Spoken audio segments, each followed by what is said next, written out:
So Broken Carpenter wants to know, do you think that the Dems painting Jill Stein as a Russian agent is going to hurt the Green Party's name? And should they try to distance themselves from her, not because of policy, but politics? And another thing I want you to respond to on that. By the way, I did tell you these are going to be hard questions, by the way. These aren't easy ones to talk about.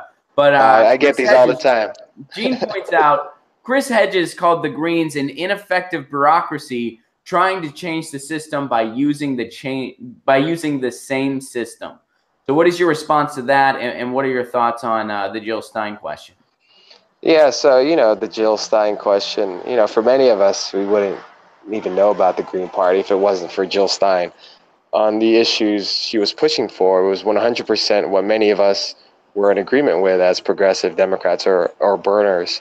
And so, when we hear people talk about Jill Stein in Russia, it's hard, especially on the mainstream media. When anyone gets any news of the Green Party or Jill Stein, it's literally only about that, and that gets disseminated to the masses. And so a lot of people see that, and that's why I said it's harder, especially when in LA, when you have these middle income, high income earners who watch CNN or the local media news, and this is what they see. So, in terms of distancing ourselves from her, I think that's ridiculous, because we're basically repeating the same message that she's repeating. So if it's not her, it's going to be me. It's going to be another Green who's going to be in the spotlight. And so, and this is what the establishment does on both ends, on both parties. They find a scapegoat and they attack that instead of going after the real issues of like big money in politics or the ineffective campaign that, the Democrats ran for Hillary. And to your second point about Chris Hedges, saying it's a bureaucratic, party, and we're still trying to change the system using the same system. I could see where he's saying that. In the Green Party, there definitely needs to be some improvement with the party itself, the national structure. But one of my favorite key value in the Green Party is decentralization.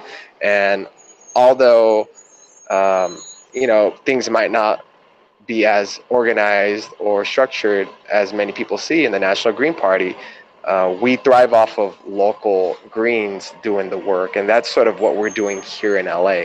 We might not get any, big support or big money from the National Green Party or whatnot, but we're sort of building what the platform, the key values, and the ballot access that we've gotten from the Green Party. So, we're very decentralized, and that's why in LA or throughout the country, many decentralized Green groups are doing their own thing, and the national and the state parties are thriving off of us. And so, like, if you look at us, we have over 100 volunteers helping us here in LA, and that's sort of one of the great things about the Green Parties. Don't look at us at the national platform, see what we're doing on the work, what we're doing on the ground, and what we're doing on the streets. So. Well, the way I see it, and I hate to be like, oh, I see both sides. Like, I hate to be that guy, but in this case, it's like, I get it when people are saying, okay, there's a certain stigma that the Greens are really trying to shake. Maybe something completely fresh and new is the way to go. I understand that. The other side of it, which I think is the point you were getting at, which I do think is also a very valid point, is that they smear progressives no matter what. It doesn't matter what party affiliation is next to your name. It doesn't matter if you're just an activist or not just, but you know what I mean? It doesn't matter if you're not even running for office, you're an activist. It doesn't matter if you're a comedian in most cases. Like they kind of go after progressives no matter what. And that's kind of like just the stigma you're always dealing with. So I think that while I understand that perspective, I think to entertain the notion that if we just went a totally different route and didn't have the Greens, it wouldn't happen the same way it has happened to the Greens and continues to happen to the Greens. I think that's just naive. Of course it would. It would just be another scapegoat.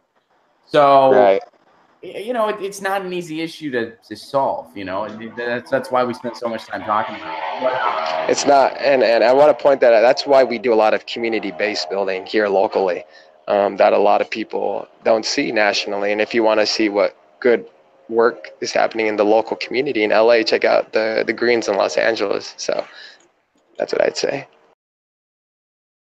Hey guys, thanks for watching. That was a clip from Get Your News On with Ron, the world's first viewer-curated streaming news show. What does that mean? That means I log on to a stream and people tweet me articles over on Twitter at Ron Placone, or they use our Reddit subsection, which is just Get Your News On with Ron over on Reddit. And that's how we build the show. I'm seeing all these articles for the first time. We are literally getting our news on together. Follow me on Twitter at Ron Placone so you can participate. And this show streams live every Tuesday through Friday at 10 a.m. Pacific Standard Time. So please do tune in. If you want to support this show, you can do so over on patreon.com/Ron Placone, where for as low as $1 a month, you get access to exclusive podcasts every week, exclusive videos, free tickets to shows when I'm performing in your town, and more for as low as $1 a month. Please do consider it. Thank you so much for your support. This has been Get Your News On with Ron.